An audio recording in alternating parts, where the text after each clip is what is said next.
Hi everyone, welcome to Raise to Rise podcast, a place where we discuss bite-sized wisdom nuggets with easy-to-follow practices to live a better life. Raise to Rise podcast is supported by Ayurvedic Seva. Ayurvedic Seva is an herbal dietary supplement line set out to change the industry by dedicating the company to quality, safety, and holistic approach on making the wellness journey safe, healthy, and natural. If you want to start adding some natural herbs in your life, then head over to ayurvedicseva.com and use our promo code Raise to Rise for 30% discount.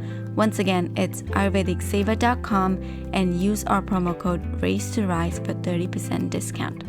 I am your host, Mital Patel, a parenting junkie, Ayurveda enthusiast, and an advocate of conscious living. Have you all noticed that I'm a learning junkie? Like, seriously, I love being your student.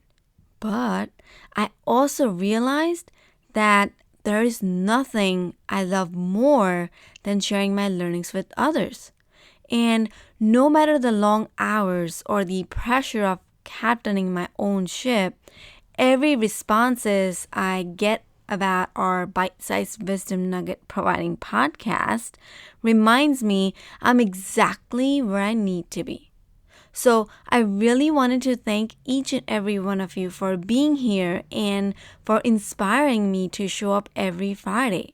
In fact, I have a surprise for you.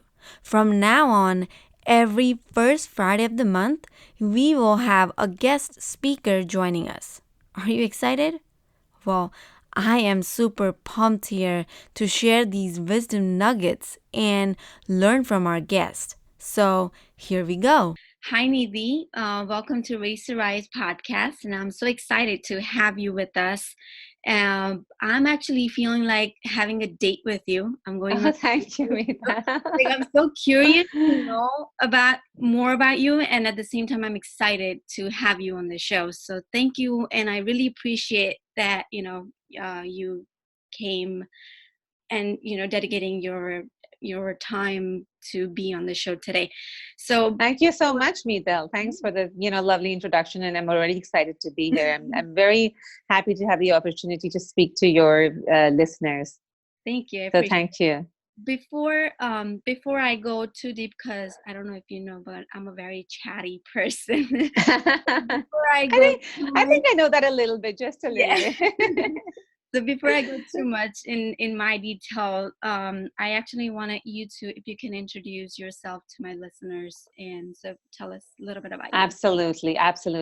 So Meetal, I am Nidhi Pandya, and I'm an Ayurvedic practitioner, but I'm not your regular traditional Ayurvedic practitioner, right? Because most practitioners you'll find are either very traditional who've had a background in India, or you'll find a modern practitioner who has not had the opportunity to study the Sanskrit texts. So where I fall different is I have studied the Sanskrit texts, but I also live a modern lifestyle. So I basically work with people to use authentic traditional Ayurveda, and I make it more accessible to their modern lives. The other part is that I think I do a little differently is I've studied psychology and some neuroscience. Oh, wow. So I bring that element into it because a lot of the ailments we face today have to do with mind. Back in the day, it was all sharir vyadhis, which means diseases related to the body. But today, manasik vyadhis or diseases related to the mind, they've increased. So that little added perspective, I think, really makes the whole approach a little bit more rounded. Mm-hmm. So that's what I do, and I work with. I love to work with women and children, and working on gut issues, sleep, anxiety. I would say these are my the three areas that I love to work with people on. Oh, I really love it. I love how you said so. Work with children, you said, and you're also a mother. I am a mother of 2 children. Yes, 11 and 7. Wow. How do you balance being practitioner, serving others, and at the same time you have 2 kids home? How is it easy? Is it like how does it go? So, I guess we all, whenever you make something such a part of your life, you inculcate it so deeply, it becomes natural, right? Now, just to give you an example, there could be somebody who's a homemaker and who has 100 chores in the day, and they still make it work.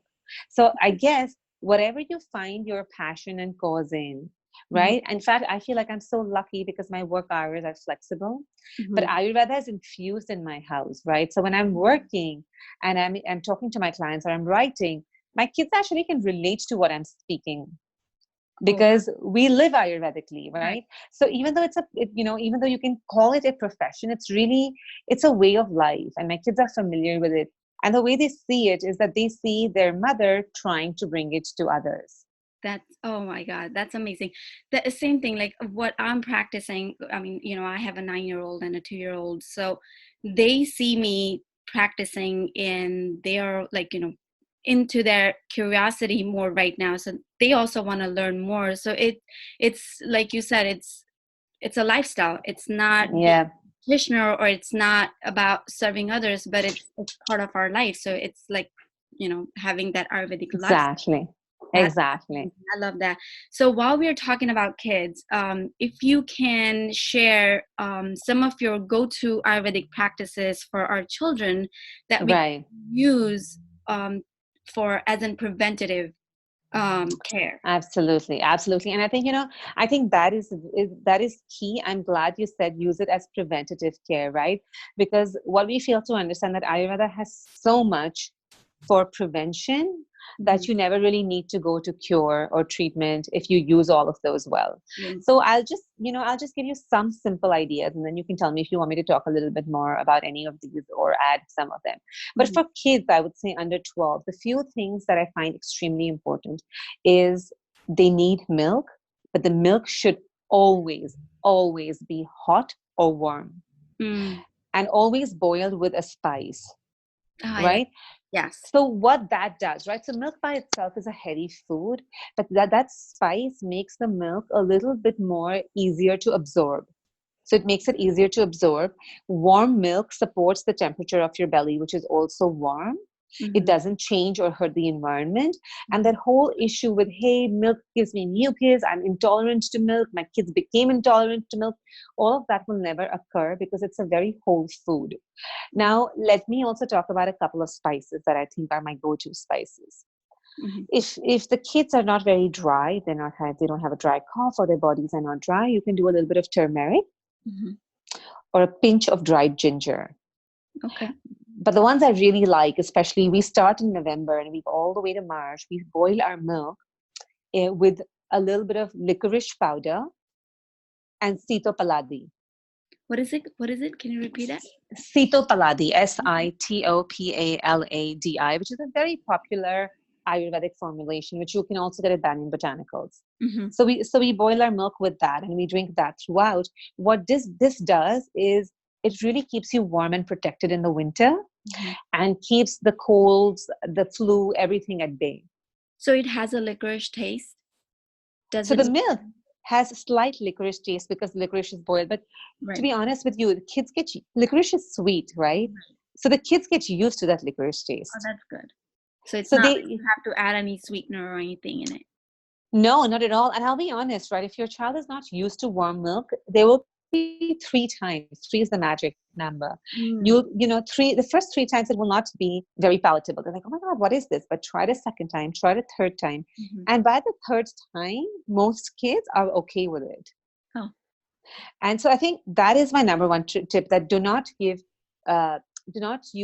cold milk. It's not even a food. It'll ruin the environment of your stomach, of your gut and your lining. And it's going to create problems in other areas. So warm milk spiced. The other thing that I can say is do not mix fruits and milk. Mm. The Yes, pr- I heard that. yes, right. So the That. problem that happens is that we all use milk as breakfast and fruits as breakfast or Yeah. like snack time. They're not meals, so we end up mixing them together for our Mhm. convenience. Yep. And when you do that, you kind of really allow the milk to be curdled, change its form. The fruit ferments very quickly, but the milk takes longer to digest. That whole combination in Ayurveda is actually what it does over a period of time. It becomes poison Mm-hmm. and it blocks your channels, the little channels in your body, and then everything else becomes like a ripple effect. Mm-hmm. So Well, yeah. before you go, I have a lot of vegan listeners also. So Right. is it okay to substitute with plant-based milk? So I will be honest with you, right? So it's okay to substitute with plant-based milk, but I'll tell you what my problem with that is these are very processed, Mm, right? I mean, if you think about it, Mital, how recent are these plant-based milks? They're very recent. They yeah. haven't been around for a long time. And my rule of thumb is if it's not been consumed for at least 200 to 500 years, do not consume it. Mm, And or if you ever want to indulge in moderation. But when you're talking about milk, it's something that we do every single day, mm-hmm. so that moderation or really doesn't come into effect. Yeah. However, that being said, if you can get something which is a little bit more pure, like even doing coconut water in the summers is Mm-hmm. fine. If you don't want to do milk, do coconut water in the summers. If you live in a place where you can get coconut the coconut cream, Mm-hmm. so you can blend the coconut cream in the water, keep it at room temperature, put a little bit of cinnamon in it. The Mm-hmm. cinnamon adds the spice to it, and then you can consume that. Oh, I like that. Right. Also, I just want to say one more thing, which is the recipe is a little bit complicated, but there's something in Ayurveda called Laja Manda. Laja is like a paddy puffed rice, Okay. and that's supposed to be boiled in water till the water becomes milky. Hmm. Then you can literally blend that, and it becomes your own milk. Oh, wow. And to me, and that's a very nourishing food. It basically does pretty much what milk can do. Hmm. I like that. I've Yeah. never actually heard about that. Yeah, it's in the original text. It's not spoken much about today, but it's one of the most it's a very nourishing food. So don't like you shouldn't have to sweat if you don't want to do milk. If you're vegan and you don't want to do milk, you can use this substitute really effectively. Oh, I like that. That's Yeah. that's a really good practical tip. Any other ways Yes. to do for kids to practice home the Right. here? Absolutely. Right. So the other thing, and I'm just going to give you in order of what I think is most important, right? Oil massages. Mm, I cannot stress enough on how important those oil massages are. They're agree. healing to your nervous system. They help with lymphatic drainage. Most importantly, they block off electromagnetic radiation. Yep. We do not use our skin enough as an orifice. Your skin is actually a channel of consumption. It's a Right. channel of excretion. And we don't use that enough as much as we could. Mm-hmm. And that's why I think that oil massages, which are of course recommended in the ancient texts as well as Abhyanga, I think, even if it's just a 5-minute massage, to get regular sesame oil, keep it in a glass bottle. I keep it in a spray bottle. So it's easier, it's very easy to spray. Mm. And if your kids don't like it, you can put a drop or two of any kind of essential oil. For us, we put lavender essential oils. In the Sometimes we'll sesame oil? in the sesame oil, Oh, wow. like a couple of drops. So it Right. smells good. So the kids kind Right. of enjoy it. Right. So you do this before the bath, not Okay. after the bath. So before they go into the bath, you can just, spray a little bit of oil, give them a nice warm massage, Mm-hmm. and put them in for a bath.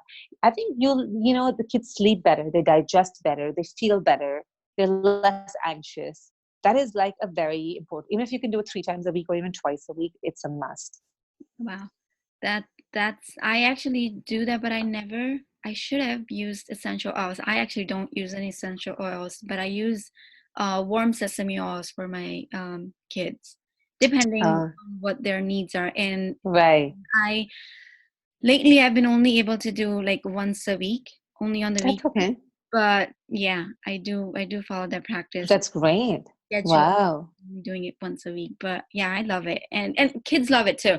As soon as Yeah. me with them, as soon as my little ones see me with with my bowl of oil, he goes like, okay, I want to do it too. So he gives me his hands and okay, just give me some, and then he on his face. So yeah, they enjoy. What you said with um how this abhyanga can help them manage their stress. I want to ask this before you go into any other practices. Like, how right now they have this new phase of, new school year, back to school. And so they have, depending what grade they are going into, they have a lot of pressure building already. It's been only Right. a month or so, but they already have this high expectations from teachers, from parents, from their peers. Okay, like my son, for example, he is selected for a gifted and talented program. He's also Mm-hmm. and he's been selected to be a member of a B positive committee, which is a bully Wow. committee. And he wants to, and he was the one who wanted to apply for all those things. Right. It happened that everything fell on a Thursday for him. So the whole schedule for that Thursday is Oh, tight I for hear him. you. Right. Sometime he comes home, like it's been only 2 Thursdays that we've had everything on Thursday, but he says, Mama, it's getting too much. Like, I see the pressure and I feel the pressure on him. So I even tried if we can cut down one of the programs, but he's like, but no, you can't do it. I really want to be part of it. So Right. what would you do naturally to help, kids who feel pressured, even with, like, if they really, even if they want to do it, but they feel Got pressure. it. So Absolutely. what do I do in such scenario? Right. I actually have one of those in my house too. My older one is just like that. Right. So I'll tell you, we spoke about the oil massages, of course, which are tremendously useful. But more than that, I would say sleep, right? Mhm. So to making sure that all screens are off around 6 or 7, as soon as the earliest you can get screens off, whether it's their iPad or school laptop, using lavender essential oils, right? So this is exactly what we do, right? So we have lights off. we Okay. sit in we sit in the darkness with a candle, and we all talk a little bit, and that really sets the mood. And that's when I use lavender essential oils, So right? you use a diffuser? No, so what we do is we actually sit in a circle, we have the candle, Hmm. right? And that really puts the kids already in a very nice mood. Right. And then we use lavender essential oils on our Okay. wrist. So we take a drop on our wrist, and each person who goes, whose ever turn it is, inhales that and then talks about their day a little bit. Oh, I love that. So then we get a chance to kind of release what was in our mind, Hmm. right? That already helps. Hmm. And it's dark, so nobody can really fidget or play with a ball or kick Right. something. The person that's talking has the candle in front of their face, like Hmm. around them. And then we take a circle. And then I'll always do a foot massage for the girls, because that really helps. The foot is one place which really helps, because it has, even in Chinese reflexology, it has points that stimulate everything in the body, right? Kind of settle everything in the body. So do a little foot massage and put socks on. So it's like a murmur therapy. You can call it a marma, right? You can call it a marma. There's some marma points that I'll touch on, Hmm. and just overall, and then put socks on, because a lot of heat loss can happen for children through Ah, their feet. So put socks on. And then I always play a meditation, even if the kids don't have to listen to it, right? mhm. But like an inner child healing meditation. There's plenty of those on YouTube. I personally don't like to have the Wi-Fi on, so I have it downloaded, and I just play. They don't have to listen to it, Hmm. but the meditation plays in the background. But they So all I sit there. But you all sit. no, they fall asleep. So Oh, this is wow. when they're in their bed. So the foot massage happens once they get into the bed. Okay. The foot massage, the socks. I also sometimes like to do warm oil in the ears. That helps to settle the nervous system, Hmm. and that depends on the day. And then the meditation. That's nice. Now, this is a nighttime ritual, right? This is a nighttime ritual, and it really, really does work. It really resets them for the day. There's a reset button that you end up pressing when you do a routine, which is this extensive. And it doesn't take long. Honestly, I don't allocate more than 15 minutes, because it doesn't take longer. Mm, And we can all take that 15 minutes out, even if it means your child is sleeping 15 minutes later. right. Right. But the other thing is, like, eating. Now, I know kids want to talk when they're eating dinner. Oh, yes. But really, that's a really great time to start healing, because when you're eating food, your body doesn't sense threat. So your body wants to relax naturally, because if you're in a threatening situation, if you're running from a tiger, you're not going to be eating. Yep. So when you're eating, your brain says, hey, you're safe. So it's a great time to heal. So what we do is sometimes we'll set a timer for 10 minutes of silence. Hmm. So 10 minutes of silent eating. And then after that 10 minutes, you can start, basically, then they can start to talk if they really want to talk after that. Mm. I should practice that. My son has a habit, and I same thing I've told him, like, we practice this. The reason that I give him that, you're telling your brain that talk and eat at the same time. Now your brain is confused what to do. So Basically. and then you can't blame that you don't feel good or you're gassy or your stomach hurts. You can't, because your brain was focused on your talk. So you got to choose what you want to do. You either want to tell your brain to eat or you tell your brain to talk. So that's watch Exactly. TV screen time. But I'm gonna try this, like, silent eating habits, like, put a timer on for 10 minutes. This is it, 10 minutes you eat. Once you're done, you're free to talk. And they also like to talk towards the end of the meal, but I'm like, let me start with 10 minutes of silence. And Yeah, sometimes you'll see Neeta, it becomes a habit. And then after 10 minutes, when the timer goes off, they still don't want to talk. yeah, They're fine because they've gotten into the habit after a few yeah, times of doing this. They're like, it's okay. It's not so bad to be silent yeah, yeah. and eat.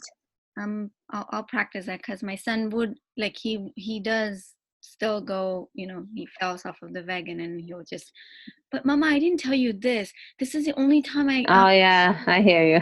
otherwise I'll forget after I'm done with, okay, go on. I'm listening. I think that's special too, right? So I think we can make it, as long as we're on the journey, we'll get there one day. Exactly. All we can do is do best. Of course, 100%. Mhm. And then, the one last thing, Neetal, is Om chanting really helps, right? So Yeah. we never have to explain anything to our kids while you're chanting, whatever, if they don't want to understand. But if they want to, you can explain it to them as well. But I think Om chanting by itself, just the sound vibration, is a very grounding vibration. And it's really, even playing Om in your house, right? Mhm. So because kids don't remove a lot of time to give it, like they're not going to have the time to actively work on the anxiety. Mhm. It's all done, it has to be woven into their routine, Right. and that becomes challenging. There's an Ayurvedic like a syrup, right, like one of the herbs that I have to talk about, which is great for kids and for anxiety, and it's called Saraswat Arishtam. Mhm. And the picture on that, if you get the Dhut Papeshwar brand, which is a brand, is a little child playing chess. So it's Oh. actually it's a tonic for the mind, but not only is it just great for memory, it's also very good for anxiety. Huh. I'm gonna have to look into all these. I'm gonna have to ask you to text me all these names so I can put on the Share them, yeah, absolutely, share them and show the notes so that everybody can, all the as listeners. a resource list. Absolutely, I'd be happy to do that. Yeah, so Saraswati is very good, and I think these are like 4 or 5 things which are my go-to things for anxiety. And then, of course, depending case by case basis, we can dig deeper. Right. Well, do you like do you this is for do you have to look into doshas when it comes to kids, and when you say, like, okay, this is good for the kids, or, like, sesame oil is, because, like, what I've learned so far, if I'm a pitta, it's a different oil. If you're vata, you're sesame. You're pitta, you're coconut or whatever. Mm-hmm. Is it Mm-hmm. do you have to look into that for kids also, or do you just You know what? That's a very good question. I'll tell you. So, yes, for the oils, yes. And even for the foods, if you can, childhood is you're closest to your Prakriti or your original constitution in childhood. Mhm. So, for the parents to be able to assess at that point the different constitutions, it is a gift, because not only are you feeding them according to their constitutions, you're even dealing with them according to their constitutions, because Mhm. that even determines their mental health, right? How they are Mhm. emotionally also is determined a little bit by the dosha. Mhm. So I would highly recommend um, getting an understanding of what their dosha is when they're younger. It's much easier to spot their dosha. It's Right. much easier to work with it. Mhm. And even in terms of the oil, yes, for vatas. For kids, you can pretty much use sesame oil unless you have a child who flares up severely or has a lot of Mhm. rash. Oh. Then you might want to move to a little bit of a cooler oil, even like a coconut, or sometimes even in olive oil is better than a sesame oil in that case, because it's a little bit lighter, Lighter. right? Thank you. I But really appreciate it, because both of my kids, one is a kapha and one is a vata, and they're both they're actually totally opposite of each other. So I do look into that, and that's why I was like, can I use the same oil for both? Like I do use that because my Sesame you can. yeah, Sesame you can, for sure. that's what I use Yeah. for now. For Um, kapha and vata both. And like even in the foods, right? Just to give you simple advice, like it's really easy. So you don't have to cook separately. But for the vata, you can put a tablespoon of ghee on top. right, For the pitta, you can just grate a little. Sorry, for the kapha, you can grate a little bit of extra ginger. ginger. Yep, Right. So that's we can make the same exact. So sometimes people come to me overwhelmed that, oh my God, how am I expected to cook for everybody of different dose? I'm like, you don't have to. you have to, right. You can It's just the same menu. yep, Yeah. yep, You balance the foods depending on the dosha. right, right. And it's super easy. Thank you. I really appreciate that. Which from because we're talking about a lot of changes in the school year now that we're also in the middle of transitioning from summer to fall, would you guide us with any practical tips that we can help our kids with a smooth fall transition? Absolutely. So the first thing I want to say, Neetal, is a lot of parents complain that my child doesn't eat enough. Yeah. What I want to tell you is not eating enough is maybe a problem, but eating too much is a bigger problem. Yep. And what happens is, and this happens usually this time, right? Because what happens is when we overfeed our children and their digestive fire cannot take it, they have this toxic material sitting, undigested food sitting in their stomach. Those kids get sick very quickly, Mm-hmm. very fast. Mm-hmm. Because in winter, your body is anyways trying to slow down metabolism to protect fats. Right. So your digestion slows down in the beginning and it speeds up later. That's a different story. But in the transition phase, you're just trying to overfeed your children, you will see naturally they lose a little bit of appetite Mm-hmm. because your body is adjusting to the hibernation.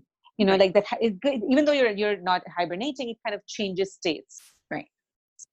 So at that point, it's extremely important to not overfeed your kids. That's number one. Mm-hmm. I'm a big stickler for going warm, using only warm foods, no smoothies, Yep.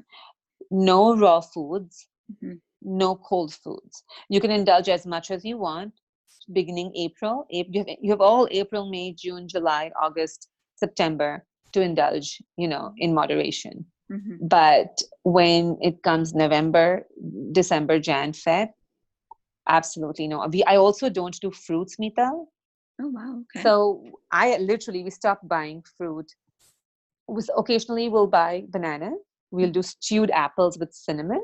Okay. We'll do pomegranates when they're in season. Mm-hmm. But those are the only three fruits pretty much that we'll do. Unless somebody wants to indulge in berries once in a while, we'll get them. But Mm-hmm. we stop doing fruits November, December, Jan, Feb. And I cannot tell you how much I recommend that. Mm-hmm. Because fruits don't naturally grow in the winter. Your body does not have need or a place for them. Mm-hmm. And I've had great success with my girls and even my clients who've been able to stay on this path of not overdoing fruits in the winter. I'll look into that too. I mean, not that my kids are like heavy fruit eater, but yeah, I Yeah. I like that because they're heavy Yeah. fruits, like and they're cold. They're wet and cold. They're wet and And when you and you're in the winter season, the only reason why I will pick up a banana every now and then, because unfortunately it's an easy snack. right. The other thing that I highly recommend is get your kids into teas. Tea, So okay. teas doesn't mean any teas with caffeine, no blacks, no greens, no whites. Mm-hmm. Only simple teas like lemon ginger or Okay. peppermint or chamomile, right?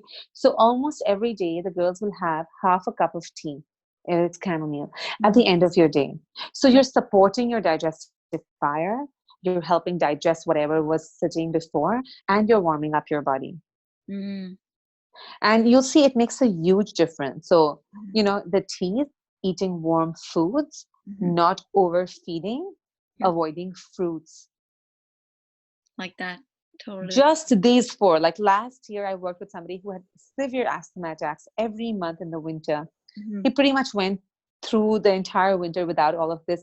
He, of course, also was in a couple of herbs, but these were the main guiding principle: Mm-hmm. warm foods. If you can do a soup every day, do a soup every day for snack. That's what we do. We do soups every single day for snacks, for a snack when the kids come back from school. Mm-hmm. My son actually had asthma too, and for as far as I remember, since he was 3 up until last year, always the winters were horrible for us. Like, Mm-hmm.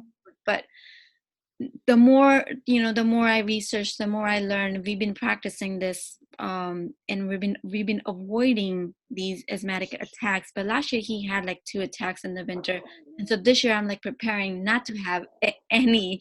Like, I really don't want that poor soul to go through that, because then he has to miss his school, and then the steroids that they give him, because he Yeah. has congestion and wheezing, and he can't breathe and everything, and it gets painful for kids. So I said, Yes. I'm gonna do everything that I can to avoid and to prevent that asthmatic attack. And this is the time when it gets more severe into this fall Absolutely. season, because we're going from hot to cold.